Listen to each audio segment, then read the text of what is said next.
l'hiver au Ramapo. Salutations, nobles voyageurs! Aujourd'hui, nous allons parler du manga et de son adaptation animée de Steven Goston. C'est un manga qui a été dessiné par Yukino Ichihara et scénarisé par Yuki Amemiya.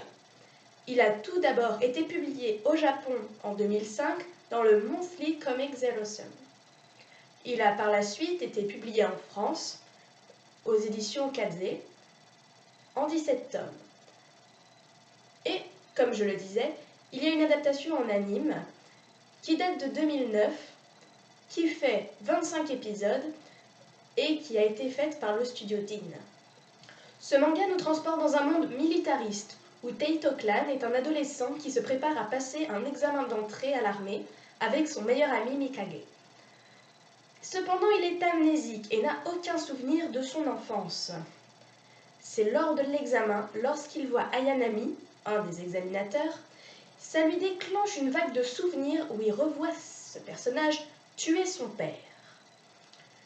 Ivre de rage, il se jette alors sur le militaire qui l'arrête assez facilement et le fait emprisonner. C'est avec l'aide de Mikage que Taito réussit à fuir les cachots. Mais il n'est plus alors question pour lui de rester à l'académie militaire.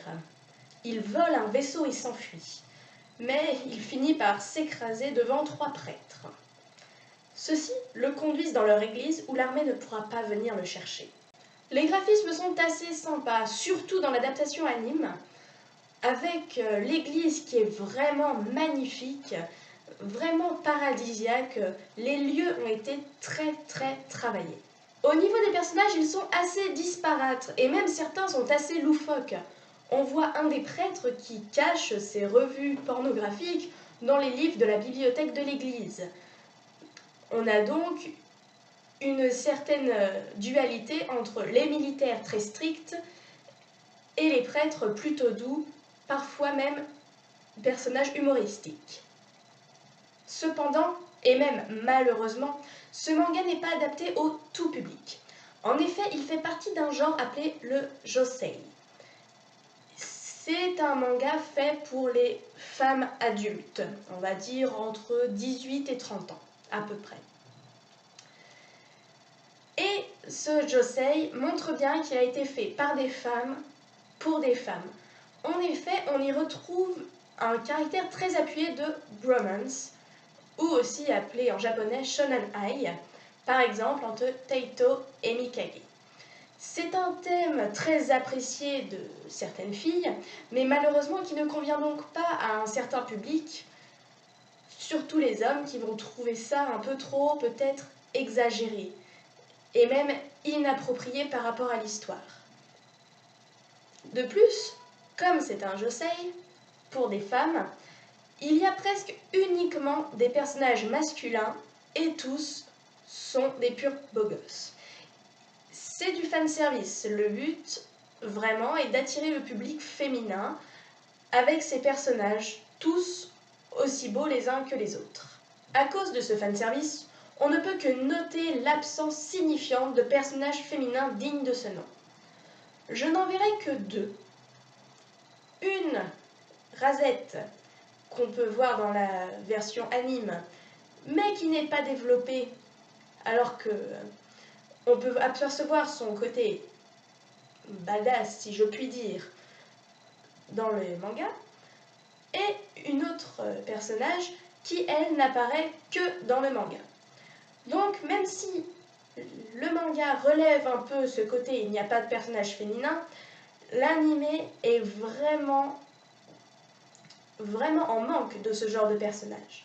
On voit bien que ça a été créé pour mettre en avant un shonen ai et des personnages masculins pour attirer les femmes à lire ce manga. Plus, certaines situations et retournements de situation sont assez alambiqués. En effet, je dirais que les auteurs soit n'en disent pas assez, soit en disent trop.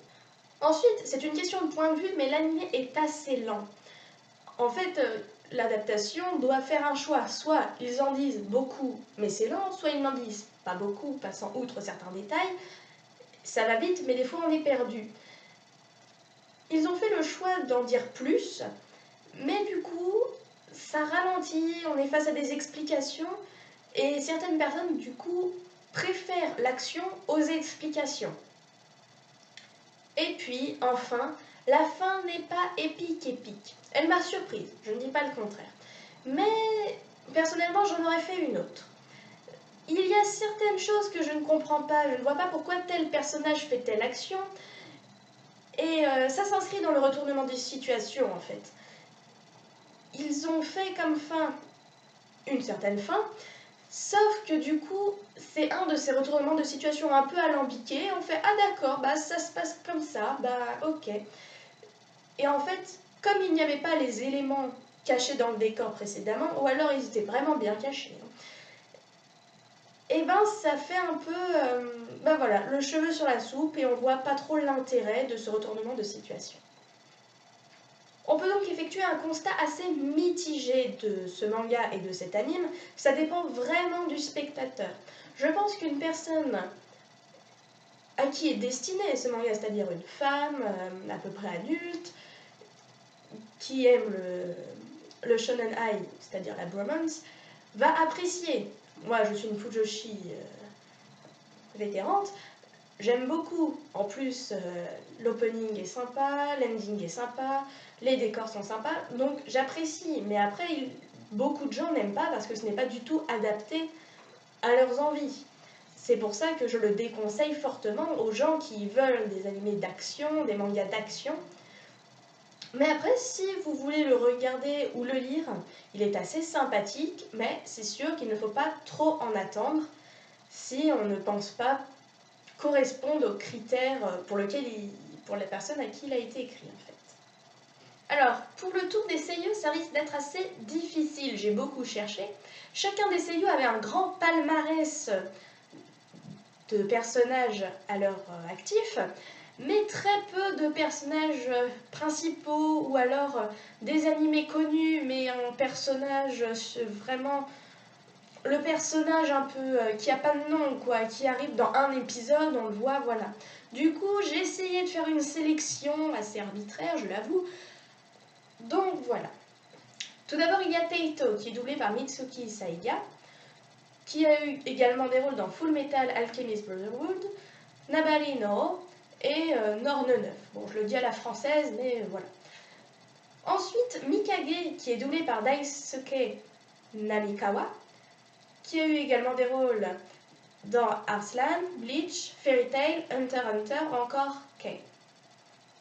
Ensuite, juste une petite mention spéciale pour la doubleuse de Razette et Budopia, qui est Saori Hayami, qui a également doublé Shirayuki dans Akagami no Shirayuki Hime, qui est un de mes personnages préférés. Voilà, c'est tout pour cet épisode des Chroniques d'Albo. Merci beaucoup d'avoir regardé, j'espère que ça vous a plu. Pour le prochain épisode, je vous parlerai du manga qui m'a fait le plus pleurer, je crois. Il y en a quelques-uns qui m'ont fait pas mal pleurer, mais lui, c'est quelque chose quand même. J'espère que ça vous plaira.